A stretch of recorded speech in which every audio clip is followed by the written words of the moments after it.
I'm Anthony Nguyen. Join us as we change the narrative around aged care, one story at a time.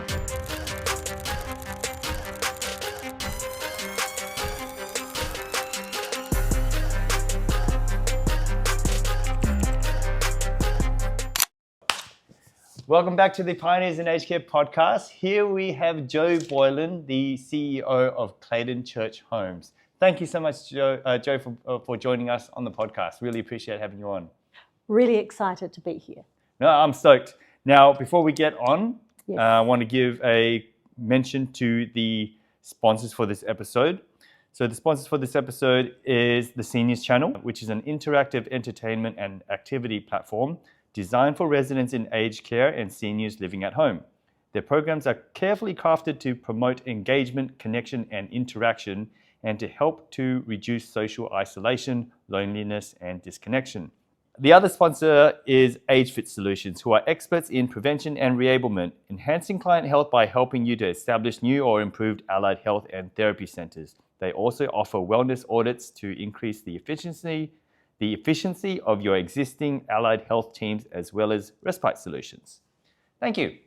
Alrighty, so let's get cracking. Let's start with Clayton Church Homes. If you could give us a broad overview, who you are, where you are, location, services, we'll start there. Beautiful. Okay, Clayton Church Homes is a magnificent organisation, and the reason I say that, it was magnificent before me, but we've been able to really lift our positive ageing vision. So that's actually in our vision, to lead positive ageing. When did that mission, so it's not just a new thing? No. That's been, to lead and inspire positive ageing has been the vision, I think, for a good 10 years. Oh, wow. Okay. So Yes. Clayton Church Homes has really been pioneering positive aging. Yes. Not just jumping onto I'm not going to call it a fad, but it is taking place in aged care's consciousness right now.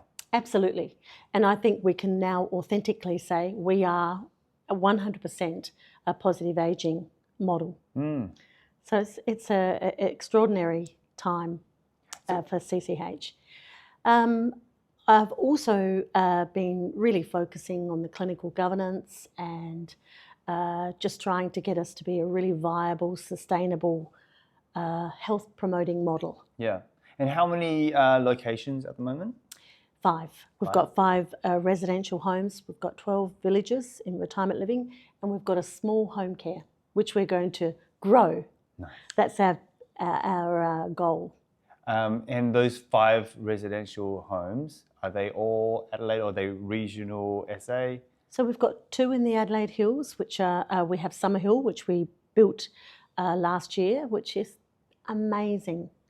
Everyone should get a chance to go and have a look at Summerhill. It's on my list. Next time I come Yes. here, I'm bringing the family. Small house model. And we have Woodside as well in the hills. And a good 40% of our home care is in the hills as well. And where are the other 3? Well, which one's the most, the furthest from Adelaide? Woodside. Woodside, okay. Right. And then we have Park Village at Elizabeth Park. And that is just a stunning little home.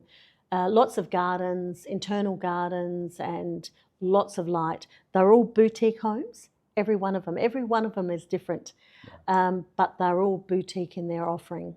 All have gyms, run by exercise physiologists and extraordinarily committed staff.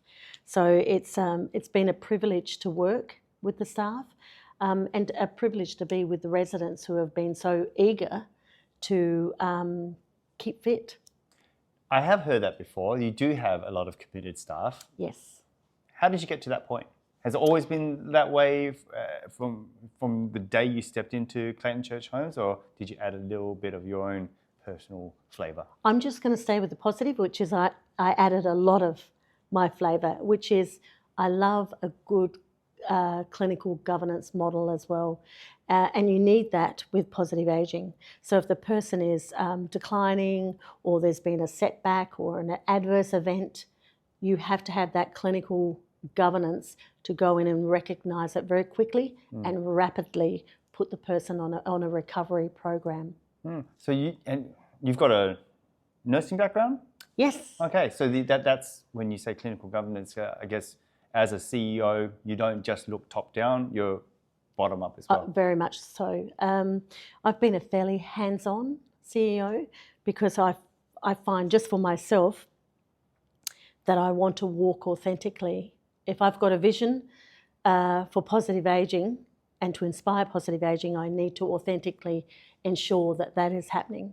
So it's quite easy. I said at the Positive Aging Conference, it's easy to roll out these models, but it's very hard to sustain them only because you have to work at it.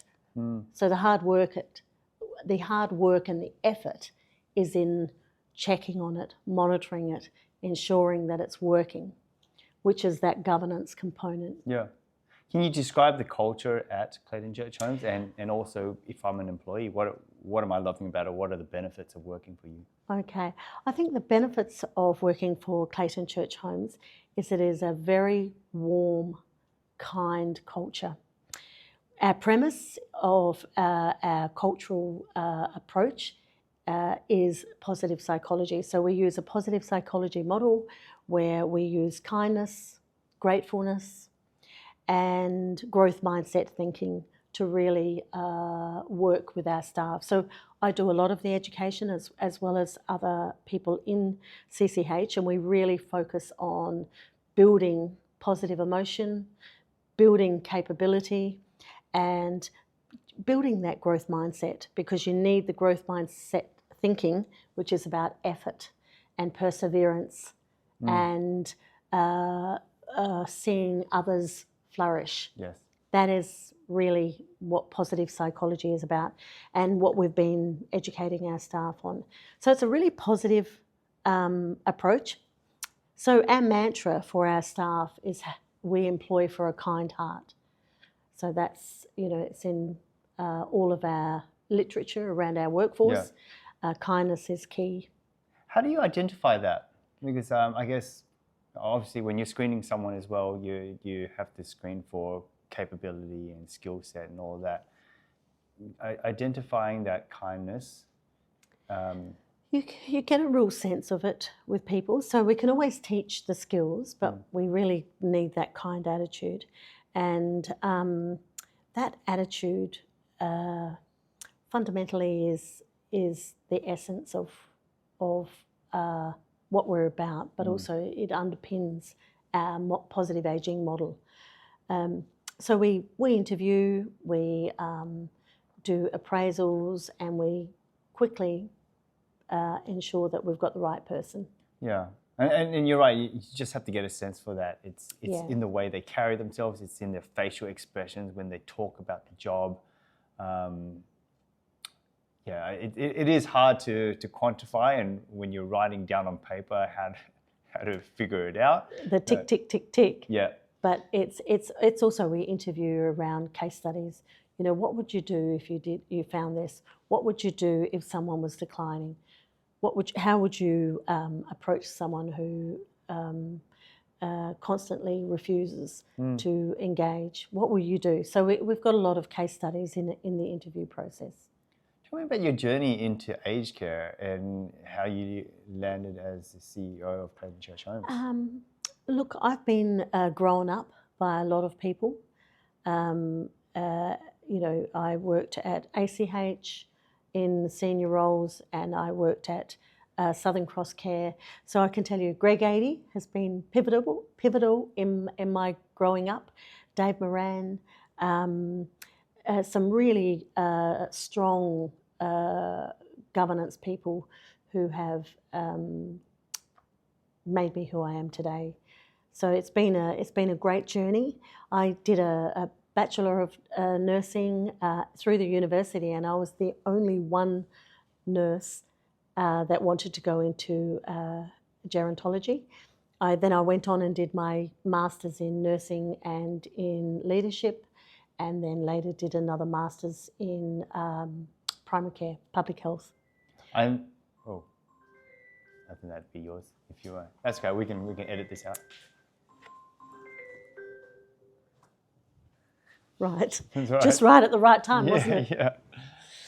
I know you mentioned David Moran. I know David. Greg 80. Greg 80, he has been probably a pivotal mentor in my life. Which role was that? Where were you? When I worked at ACH, but also he's the chair of the board at CCH. Okay. And he is just all about quality, clinical governance, and the benefit to older people to flourish. And where did your interest? You were the only one in your class who wanted to go into gerontology. Yeah. Why? I just think there's still a stigma attached to working in aged care. And we've got to really break that down. As I said to you, how we've done it is by pushing into a positive psychology model, looking at people and really looking at people's capabilities and helping people move up through the ranks. So we're always looking for internal talent so that people can get a chance to step up, so to speak. So, yeah, it's. I don't know why the ageism is still alive and well, but at least now we're calling ageism out. We're really working hard to go, oh yeah, I see that. Let's call that out and do something about it. I don't think the universities have gone far enough into ageism, because the barrier to healthy ageing is ageism. Yes. The threat to healthy ageing or positive ageing is ageism. Yeah. You can't do anything until you attack ageism. So, I think the universities have to move much more strongly and much more committed, in a much more committed way into this area. I was at we were at the Positive Aging Summit over the last couple of days, and people saw me doing my podcast, and they said, you should interview, everyone, I think I had 6-7 people saying, you should interview Jo, And I was like, yeah, I've got her on fire, I've locked her down. And then I was speaking to Tim, Dr. Tim Henwood, or Dr. Tim the Moose Henwood, as the story has come out.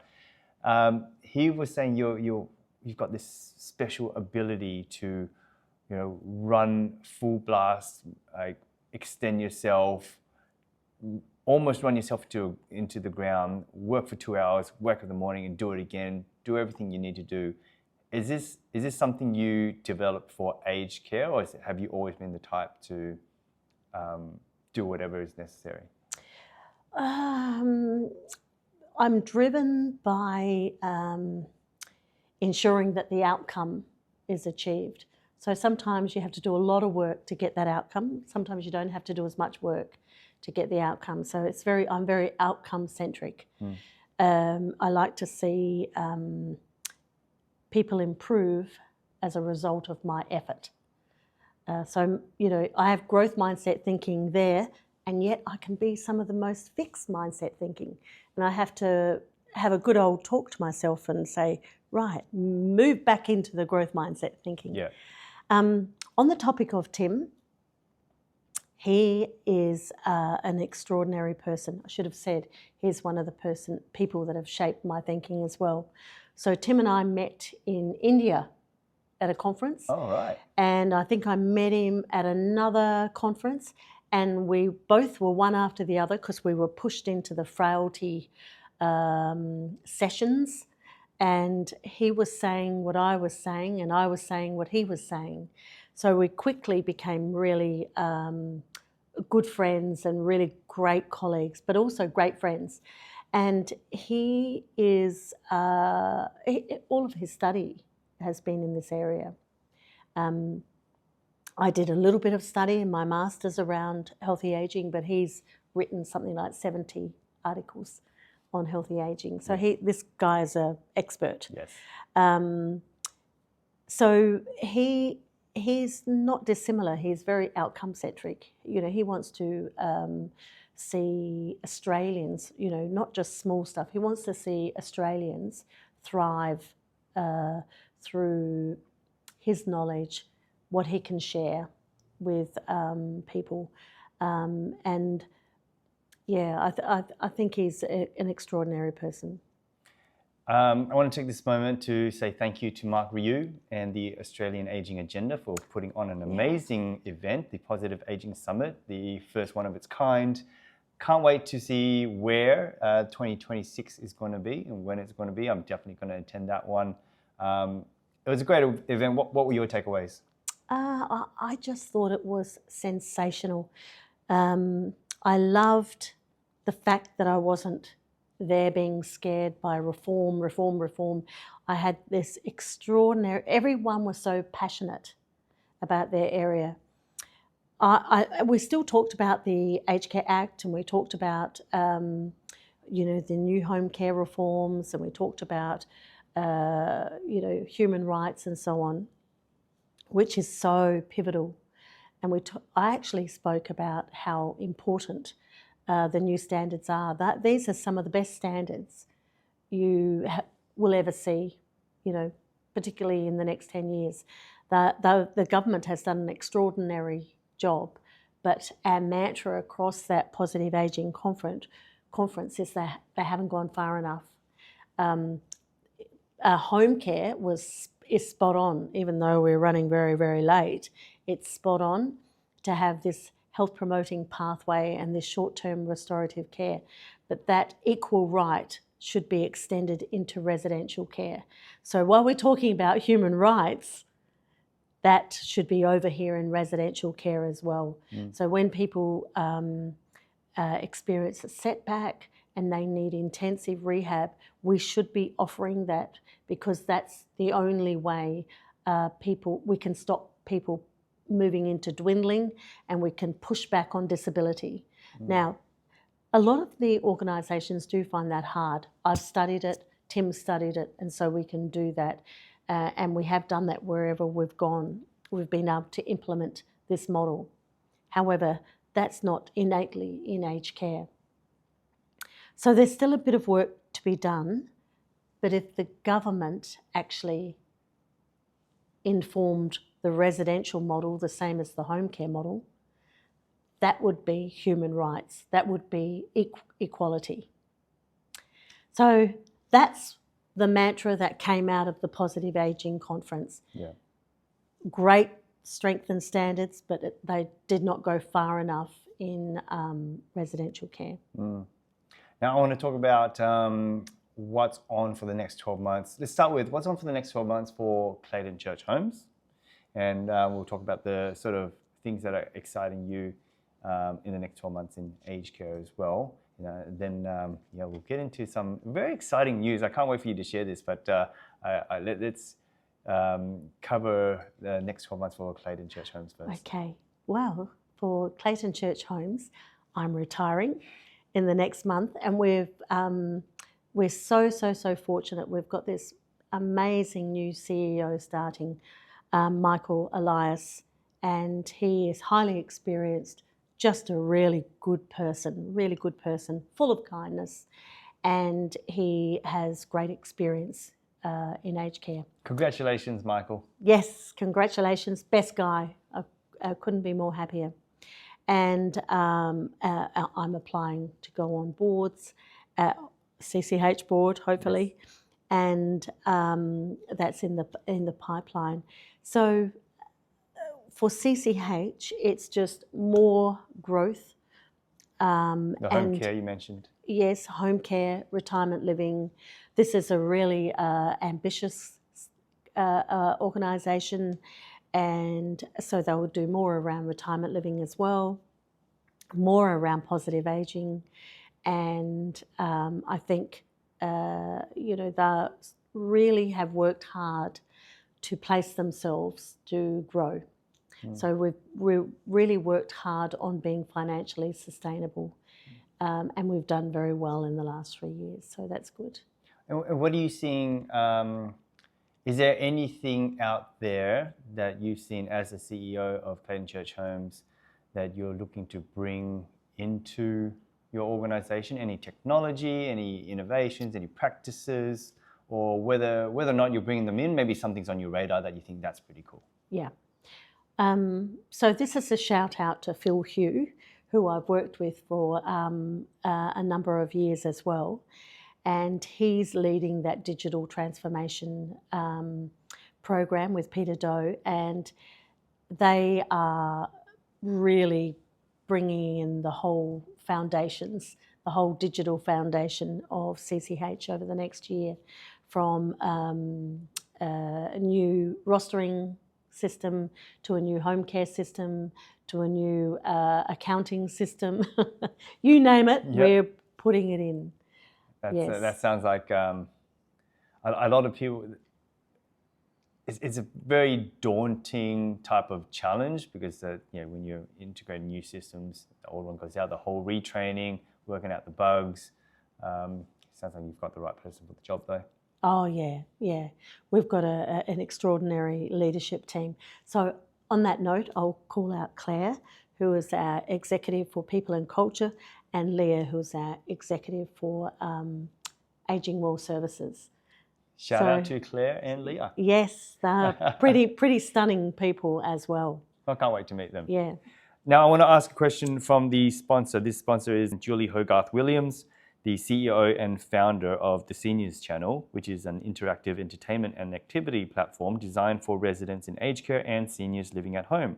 Their programs are carefully crafted to promote engagement, connection, and interaction and help to reduce social isolation, loneliness, and disconnection. And her question is... Hi, Jo and Anthony. It's Julie from the Seniors Channel here. Just wanted to ask you a couple of questions. Jo, how do you see the role of technology evolving as a tool for lifestyle teams in aged care to help reduce social isolation and loneliness among residents? And what do you think are the key enablers or barriers to a successful integration of new technology? I'd love to know your answer. Thank you. Bye.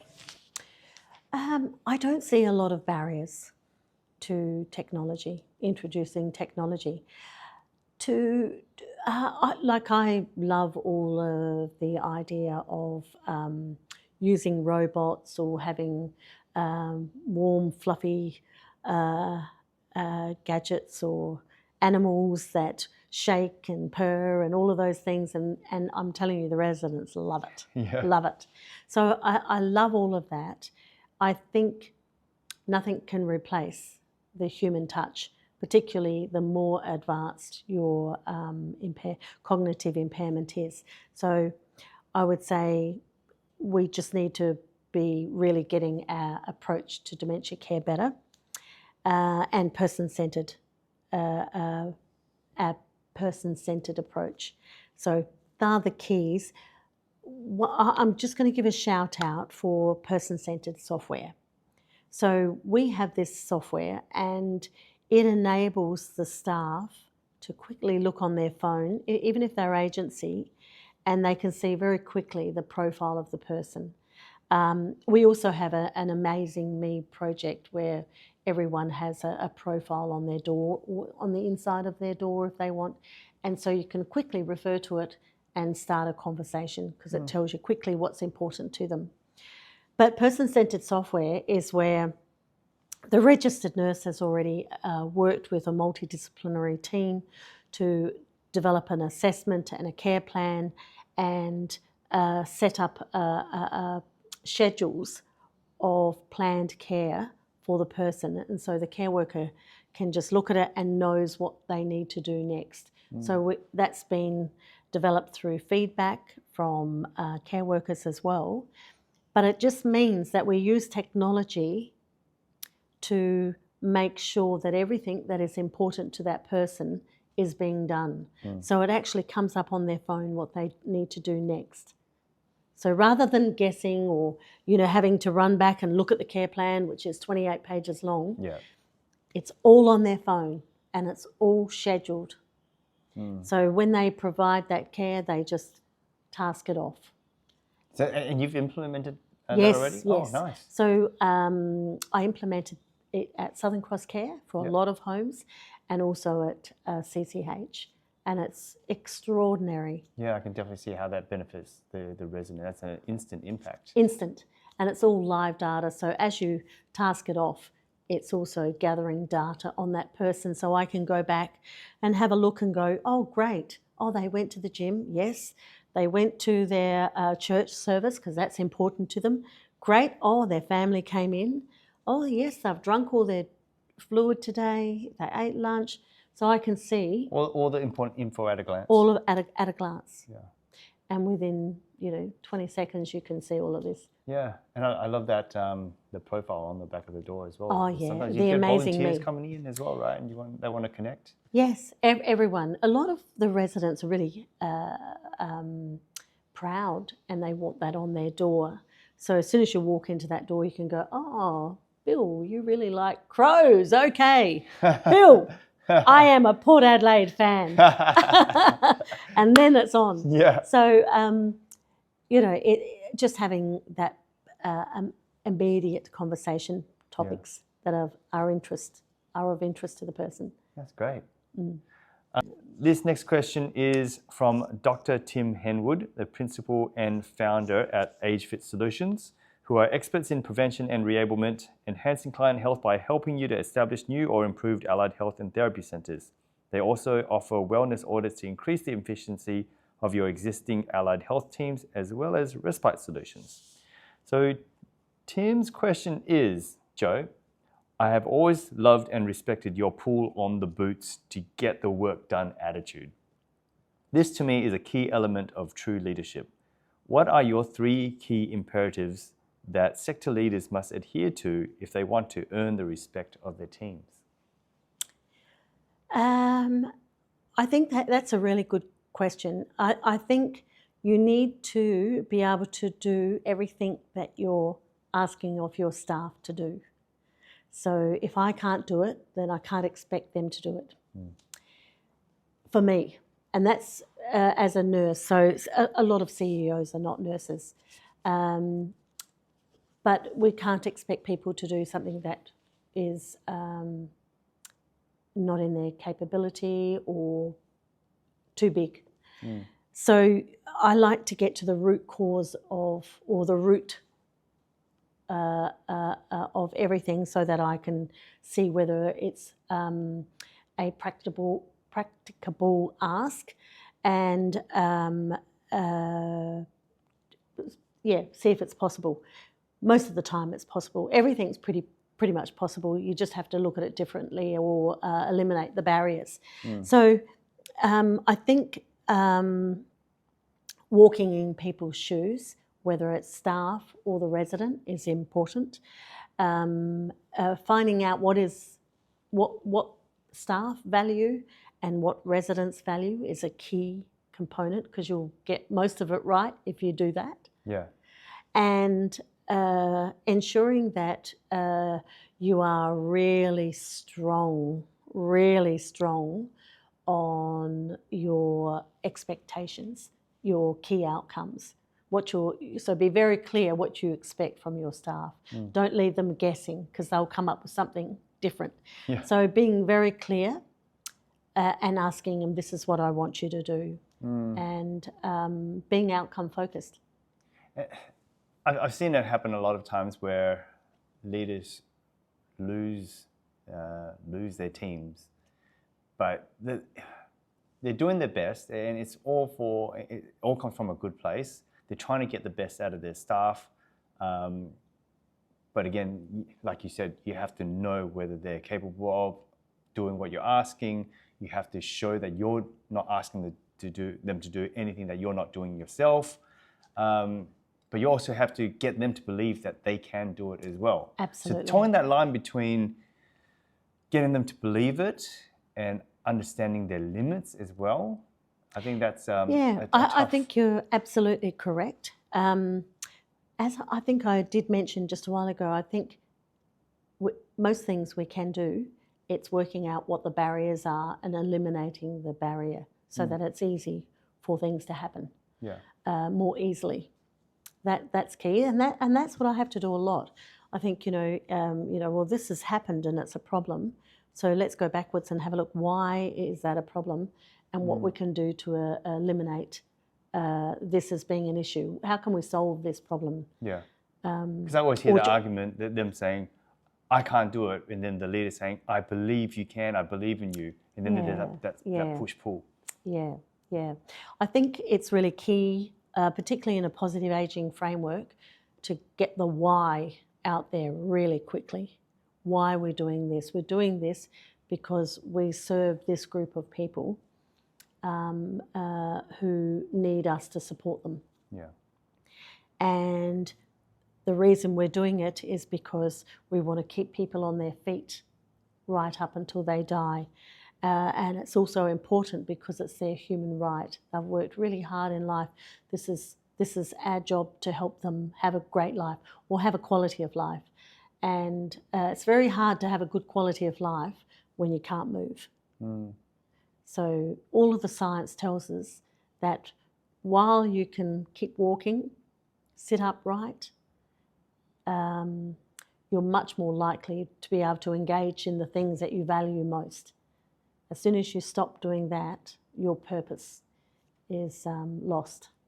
You mentioned it's the Western disease where our older population is lingering now. Why? To be really honest, the TV?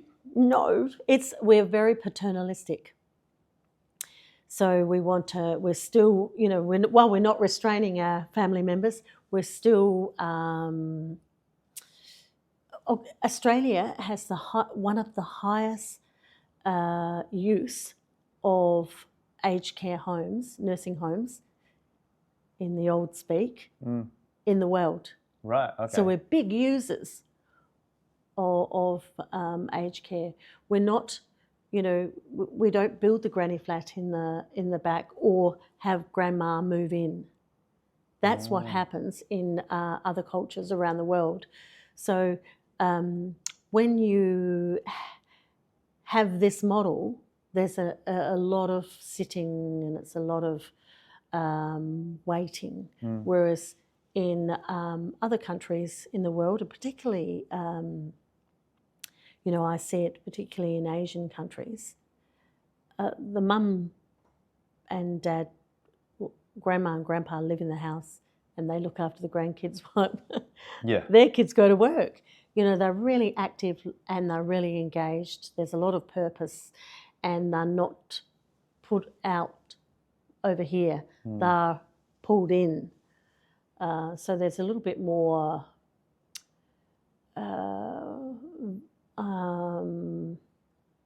value maybe provided to them.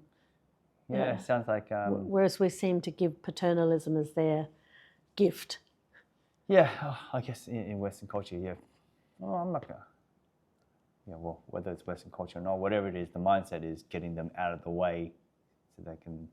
The younger generation can live their own life, but that shouldn't be... No. It's ageism on steroids in itself. Yeah, ageism. But I'd call it paternalism because there's a lot of love in the reason why people go into care. And residential homes, nursing homes, aged care is not a bad place. I see people get extraordinarily happy as soon as they move in because they get good food. If they were living by themselves at home, they possibly didn't have it.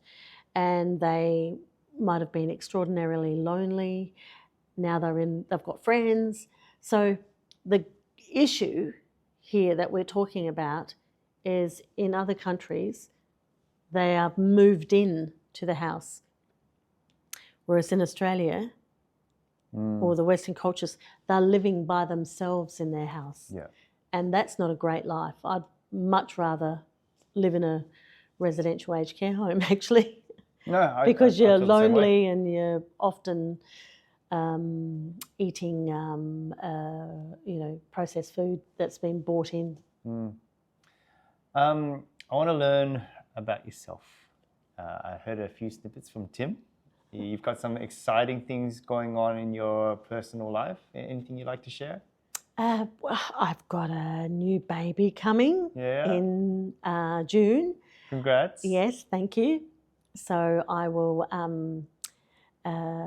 be really keen to, be a grandma for a while, granny. First time? No, second time. Okay. And we've just got an RV, so we'll be going Ooh. travelling more. You're coming to WA? Absolutely. Yes. Absolutely. So, and just trying to have a lot more fun. Maybe I have fun working. Yeah. But It's different fun. Work long hours. Yeah. This is different fun. Do you know Viv Allenson? Yes. CEO Maroba. Yes. Yeah, she's sort of say she's resigning her final date. I don't know when her final date is, but she's going to get an RV and travel around Australia too. Yeah. Seems to be the thing to She's do. an extraordinary woman. Yeah, she's a crack up. Yeah, a real crack up. Yeah. Yeah. Oh, that's cool. Yeah. So great times. Where have you got? What's on the roadmap? Where are your towns that you're hitting? Obviously, Perth is going to be one in there. Where else are you going? So every 5 weeks we're going away for 8 days. Every 5 weeks, 8 days. Wow. Yes. And so we'll, Streaky Bay, Halls Gap, Riverland, all of those places Oh, that we excited can for you. explore. Yeah, it's good times. It is. Look, you've got an exciting year, 2025, the rest of 2025 ahead of you. Yeah. A lot to cover. But Jo, thank you so much for being on the podcast. Really appreciate having you on, and and I appreciate the support just in general. Thank you so much for your support. Let me thank you. Thank you for doing this. No And worries. keep going because they're good stories. Thank you. Yeah. Thanks, guys.